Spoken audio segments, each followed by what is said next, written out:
ODM. ODM. Allow me, party leader, to say a few things. First and foremost, I want to thank all of you for accepting this team to work for you in the party.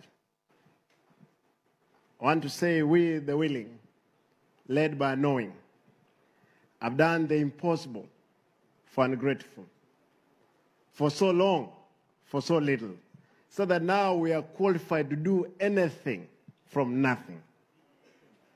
Nothing is easy as it looks, as everything will take long than we expect. And if anything will go wrong, it will at the worst possible moment. Discipline in our party will be number one. Discipline will be number one. The question I've been pondering on, what if our party dies before 2027 or 2032? Will we start from scratch? No. I know there is excitement.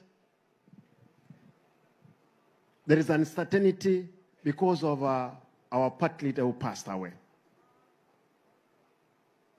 Nataka nirudie kwa kusema. Ndugu yangu Osose amesema hapa, we will be the last people to betray the trust you have given us.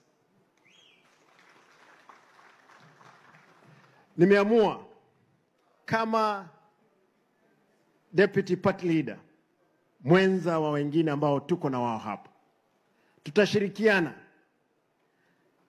Nirudie ya yale ambao mzee Ntimama alisema, hakuna mtu atatoka katika chama, tutakanyagana hapo kwa chama, yule anaanguka, tunainusha yeye, tunaendelea na safari. Tafadhalini,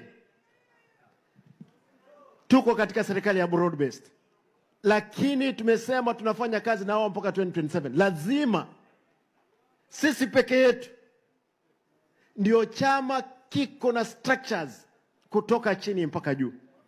Ndugu zangu, tusife moyo. Wale ambao tumekuwa katika shughuli ya kuhakikisha chama kimesimama, wale ambao tumekuwa na nyinyi, wabunge mko hapa, MCS mko hapa, kama ni risasi, watu wamepigwa risasi. Kama ni tear gas, watu wamekula tear gas. Kama ni kifo, watu